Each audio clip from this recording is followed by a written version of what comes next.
Reon, tato whaitau ngā tuspa ia, se lamo, se lau, se fulu ma le iwa. Tato whaitau ina me whaiupu I tonu. Reading this morning is from Psalm 119. We're carrying on from verse 3. Just the background whilst you're finding your book this morning. The author for this particular psalm is unknown. The time period is between 1010 and 930 BC. The audience is the Israelites. This is what's called an acrostic poem, and I'll read out the explanation because I myself don't know. Stated simply, an acrostic poem is one in which specific letters of each line spell out the main idea of the poem. Typically, the first letter of each line, when placed in order, spells out a word that encompasses the feeling or meaning of the poem. In this particular acrostic poem, it is each letter of the Hebrew alphabet, and there is 22 in all. It is the longest psalm. It has 176 verses, and it's divided into 22 stanzas, which is 8 verses in each stanza or each letter of the Hebrew alphabet. If we have our Bibles set to Psalm 119 from Mangere, pe maua from Mangere pe whaina whaitau mai le salamo se lau se fulu ma le iwa. Ai tato whaitau mai le whaiupu mua se o le lua from Mangere. Just read along with us. We'll read from Psalm 119 verse 1 and verse 2 first. Whaina whaitau mai le Samoan from Mangere. Ia. And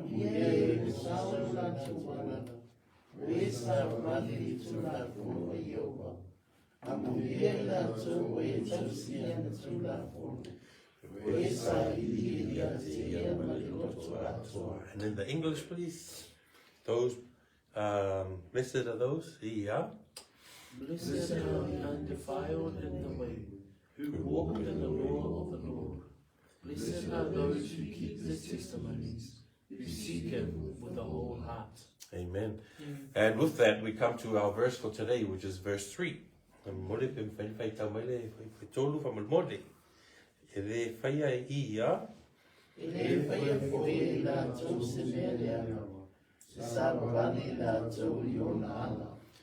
the English, they also do no iniquity. They walk in his ways. Amen. It's a beautiful verse. It's only, 10 letters in this verse itself, but the message in there is quite huge. I have a few questions for us this morning. First of all, it says, they also do no iniquity. They walk in his ways. The question is, who is they? O ai lato. So, who are they is referring to those who are in the audience described in verse 1 and verse 2. So it is those who are blessed because they are undefiled in the way. They are those who walk in the way of the Lord. E wasao e lato wala, o e savavali tu la fono Yehova. Who are they? They also in verse 2 says, those who are blessed because they keep his testimonies, who seek him with the whole heart. La tau o e tausi ana tu la fono. O e sa ili ia te ia, ma le loto a toa. Second question I have is, as we read further on, it says, they also do no iniquity. The NIV says they also do no wrong. So the dictionary meaning for iniquity, a very wrong and an unfair action or situation. So I have a question. Why do they do no wrong?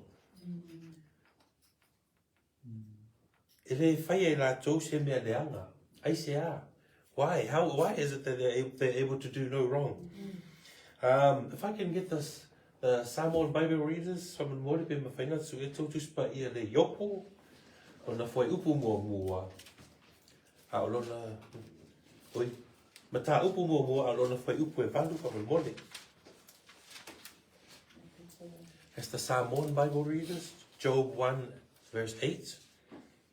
The English readers, if I could get you, or the NIV, NKJV readers, if I can get you to turn your Bibles to Ezekiel 11 verse 20. Samoa, Yopo, Mtaupu Momoa, Koi Kuevalu.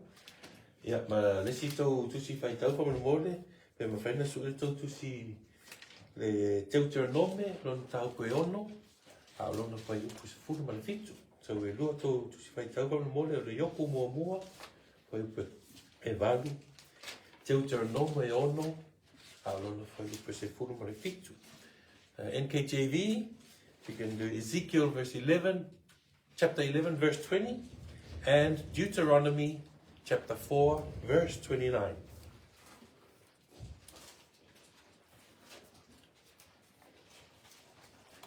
So again it says they also do no wrong. And why do they do no wrong? So first of all, it answers itself again in these first two verses. Why is it that they're able to do no wrong? Verse 1 says, because they are defiled. They are undefiled in the way.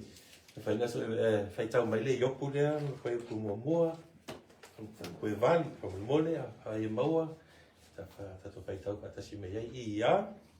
O pita ia tu yo wa ia satani.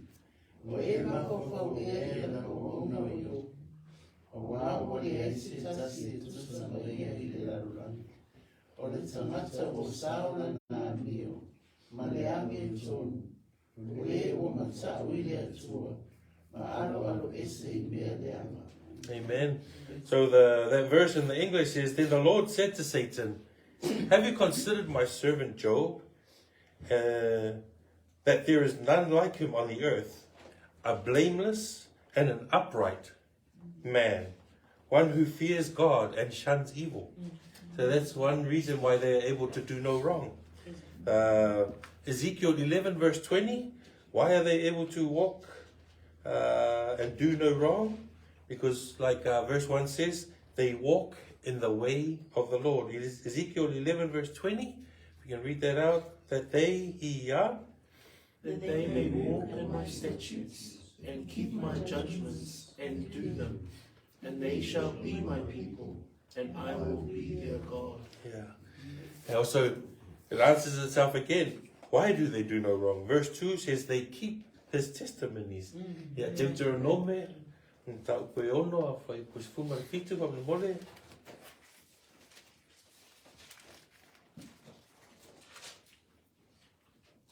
Yeah, whai o maua, whai tau mai, pa mole. Ia. Ia o tō matua tau si polo inga I o wano o tō matua. Maana mau, maana tula fono, na ia polo I maria ia te oi. In KJV says, you shall diligently keep the commandments of the Lord your God, his testimonies and his statutes, which he has commanded you. We bring it forward to, sorry. There's also a verse, also answers itself in verse 2. Verse 2 says, seek him with the whole heart. Deuteronomy 4, verse 29 from Wadi. Let's read this. But from there you will seek the Lord your God, and you will find him if you seek him with all your heart and with all your soul. So the question was, why do they do no wrong? And that's why they do no wrong. Because they put the Lord first. And they are undefiled in the way. They walk in the way of the Lord. They do his testimonies and they seek him with their whole heart. Correlating verses here in the New Testament. 1 John 3 verse 9. I will read this out. It says, whoever has been born of God does not sin. For his seed remains in him. And he cannot sin, because he has been born of God. 1 John 5 verse 18 says, we know that whoever is born of God does not sin. But he who has been born of God keeps himself, and the wicked one does not touch him. It's a beautiful way of explaining why we can do no sin, or why we should do no sin, because we are born of God. And in God there is no sin. It also says they walk in his ways, but follow his ways, is what the NIV says. They walk in his ways. What does that look like? That's another question. What does walking in his ways look like? If we could turn our Bibles to Deuteronomy 10, verse 12 and 13. Deuteronomy tau po se furu, o e po se furu ma le lua, ma se furu ma le tohu.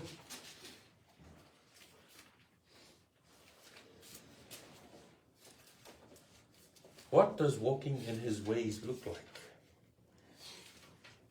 And now Israel, and now Israel, and now Israel, what does the Lord your God require of you? But to fear the Lord your God, to walk in his ways, and to love him, to serve the Lord your God with all your heart and with all your soul, and to keep the commandments of the Lord and the statutes which I command you today for your good. So again, the question is, what does walking in his ways looks like? Well, in this verse of Deuteronomy 1, it says the fear of the Lord. Psalm 111 verse 10 says, the fear of the Lord is the beginning of wisdom. A good understanding have all those who do his commandments, who his praise endures forever. In the verse of Deuteronomy, it says that we have to love him. Deuteronomy chapter 6, verse 5. You shall love the Lord your God with all your heart, with all your soul, and with all your strength. What does walking in his ways look like? It also says in that same verse, we must serve the Lord your God. Joshua chapter 24, verse 15. And if it seems evil to you to serve the Lord, choose for yourselves this day whom you will serve, whether the gods which your fathers served that were on the other side of the river, or the gods of the Amorites, in whose land you dwell. But as for me and my house, we will serve the Lord. Amen.